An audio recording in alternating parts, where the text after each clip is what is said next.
जगन्नाथपुरी का इतिहास कितना पुराना है? जगन्नाथपुरी और जगन्नाथ जी के इतिहास की बात करें तो जगन्नाथ जी इटर्नल हैं, शाश्वत हैं। जैसे हम बात करते हैं कि भगवान शाश्वत है, हमेशा है। और विशेष रूप से जगन्नाथ जी के इस स्वरूप की अगर हम बात करें तो ये भी जिसे कहा जाता है कि सतयुग, और वो भी जरूरी नहीं कि इसी सतयुग की हम बात करें, क्योंकि ये जो कथा है, जगन्नाथ जी की कथा है, वो अनेकों कल्पों की कथा है। कल्प होता है ब्रह्मा जी का एक दिन, तो ये भी एक ड्यूरेशन है जिसको अगर हम कैलकुलेट करेंगे तो जैसे हमारा एक दिन होता है 12 घंटे का, तो वैसे ही ब्रह्मा जी का जो एक दिन है उसमें 71 चतुर्युगा होती हैं। चतुर्युग सोचते हैं जैसे एक दिन तो 24 घंटे का होता है हमारा। हाँ, एक दिन नहीं, दिन और रात दोनों मिलाकर 24 घंटे, लेकिन अगर केवल दिन की बात करेंगे तो 12 घंटे। और ब्रह्मा जी का जो एक दिन है इसको कहते हैं 71 चतुर्युगा। ओके, तो 71 चतुर्युगा मीन्स इसमें नॉट 71, लेट वी कम, यानी कि जब एक चतुर्युग यानी कलयुग, द्वापर युग, त्रेता युग और सतयुग। अब कलयुग का एज कितना है? 4,32,000 ईयर्स। उसका डबल करेंगे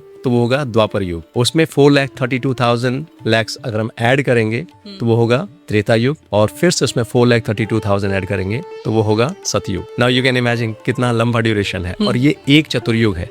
और इस तरह से जब 71 चतुर्युगा, 71 साइकिल्स ये पूरी होती हैं, तब ब्रह्मा जी का 12 घंटे पूरा होता है, यानी लगभग 1000 जो है चतुर्युगा। हाँ, 1000 चतुर्युगा जब पूरी होंगी तब ब्रह्मा जी का एक दिन 12 घंटे का समय पूरा होता है। इतना लंबा? हाँ, हमारे हिसाब से बहुत लंबा है। और उसी तरह से उनका 12 घंटे का समय होता है जो रात्रि का समय होता है। तो 2000 चतुर्युगा जब चलती हैं तो ये 24 घंटे ब्रह्मा जी का पूरा होता है। तो जब हम इसी को एक कल्प कहा जाता है, जो एक दिन है उसको कल्प कहा जाता है। तो हम देखें तो ये जो स्टोरी है जगन्नाथ जी की, वो पिछले कल्प की कथाएं हैं, यानी वो बहुत पुरानी कथा है। अब बात करेंगे कि आज के समय में ये जो मंदिर हम देख रहे हैं, तो ऑफ कोर्स ये मंदिर, क्योंकि समय समय पर ये मंदिर जो है प्रकट होता रहा है, अप्रकट होता रहा है, तो इस मंदिर की जो कथा आती है वो 5000 वर्ष समय की आती है।